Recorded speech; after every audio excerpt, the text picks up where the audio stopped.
Hello, everyone. My name is Eladin Bar. I'm the CEO of Robot Lab, and I'm here to talk to you today about a gold rush that is happening with universities and colleges across the country. I know it's controversial. I know we're in the middle of pandemic and we have people dying. We just crossed the highest number of dead people in a single day, and it's horrible. But there is something that is happening around you, and you need to be aware of that. And I'm here to break the news to you. Now, hate me, love me, I don't care. I'm here again to bring the reality to you so you'll be prepared and you'll be aware of what's going on. So here's what's happening. 2 weeks ago, 2.5 weeks ago, the president signed into law the CARES Act and basically distribute $2 trillion, some fake numbers that no one really understands, but it doesn't matter. Fake in terms of fake money, because they just decided to made it up out of nowhere, but it doesn't matter. Out of this money, $12 billion, yes, billion with a B, is dedicated to universities and colleges across the country. Half of that money, around 6 billion, is reserved for aid to students. So they need to distribute it based on whatever calculation, it doesn't matter. The other half, and this is the fine print that no one talks about, okay, but you need to be aware of. The other half can be used for any institutional need. It's just like 3 words out there. And what we are seeing is a tsunami of requests. And you need to be aware, because if you're not part of the party, you're being left behind, and you're basically not getting what you need to get, what you should get as part of this funding. Now, we're seeing 2 different approaches to that. Some universities sent a call for proposal internally to all the professors, to all the faculty members, and gave basically something between $20,000 to $50,000, depends on the size of the university, per professor to apply for whatever they need. There is no, prerequisites or any papers that they need to fill. Just request whatever you want, and you'll get it. Because the funding is there. We know, as a matter of fact, the funding was wired to universities as of last week. And we are today, April 17th. So, just do the math. The money is in the university and it's being distributed really, really fast, because it's money that arrived out of nowhere and it's disappearing as fast as it arrived. So one type of universities sent like transparently to everyone, this is what we got, this is what you have, and please apply for your share out of that. The other type said nothing. So no one in the faculty even knows about that. And this is why I'm here to talk to you about that, because we want to make sure that this gets in your hands, in the hands of researchers, in the hands of educators, the people that are responsible for the future of our nation. And we don't want anyone to spend it on some nephew that goes and mows the lawn as an institutional need. So make sure that you get your share out of that. If no one contacted you, if you never heard about this program and this funding availability, please talk to your grant officer or whoever in your institute is responsible for money that arrives from the government. Talk to them. If they are not aware, send them the links below. Okay, these are links to the Department of Education, not to Robot Lab, nothing to do with us.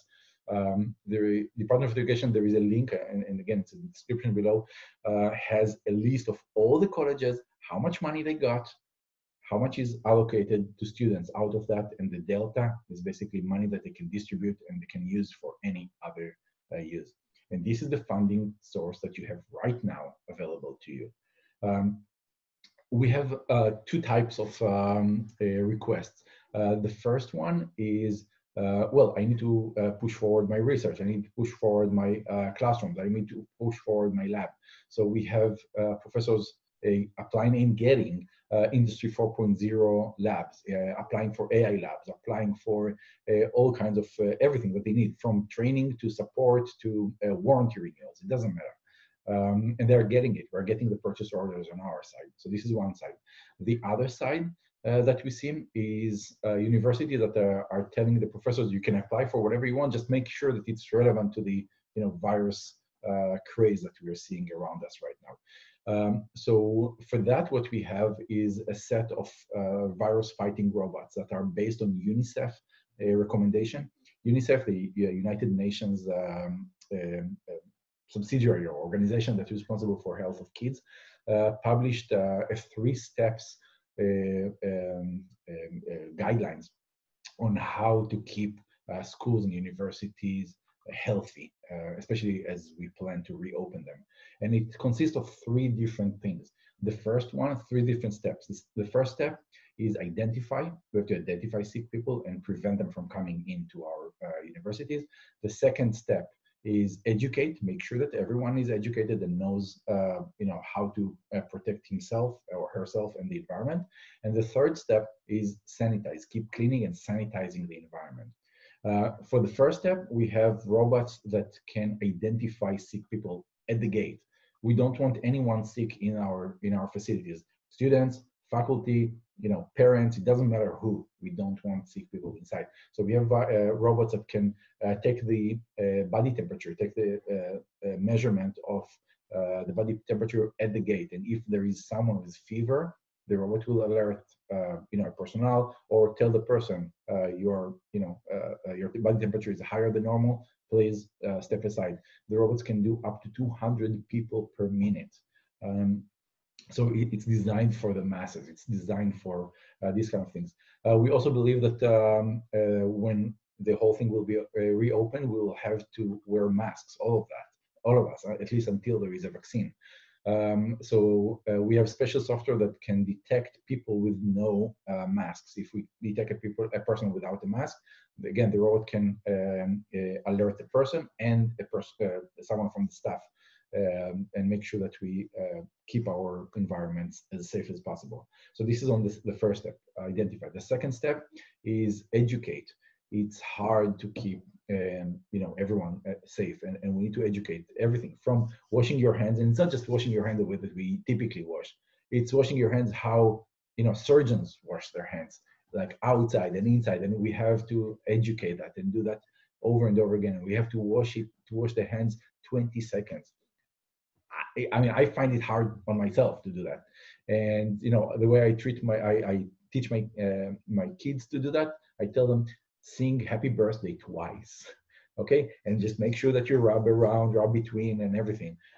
So robots are great tool to do that. Put them outside of your restrooms or in other high traffic areas. Make sure that they keep educating people how to wash hands, how to do the elbow sneeze, and how to keep everyone around them safe and healthy. The third step is sanitize. We're not talking about vacuum cleaning. We're not talking about just general cleaning. We're talking about sanitation. So every single day, at the end of the day, we have 2 robots that can do the work for you, sanitize the environment. The first one can go and spray the entire environment with disinfectant. It's great for large surfaces like cafeteria, where you have a lot of table surfaces and chairs and so on. You just go over everything and spray it with disinfectant. These robots are autonomous. They can avoid obstacles. They can create maps, simultaneous learning and mapping, and basically go around the different spaces and sanitize that. The other type of sanitation is using UV, especially in the C bandwidth in the ultraviolet spectrum. So these robots are basically blasting the environment with this UV radiation, and the UV radiation penetrates the cell, the virus cell, and breaks down the RNA inside it, basically deactivating the virus. And it doesn't matter if it's this coronavirus or flu or any other virus. It really doesn't matter.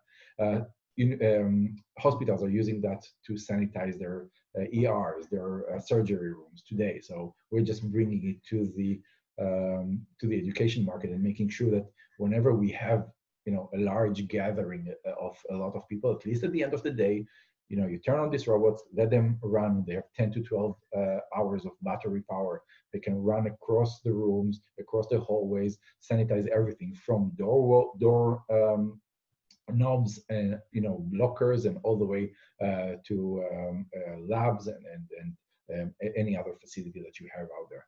So you can apply for that. You can apply for equipment for your research. You can apply for training. You can apply for everything. The funding is available right there. And I urge you to go and take an action right now, because it's not going to stay forever. And, whenever money just shows up, everyone is like trying to get a piece of that.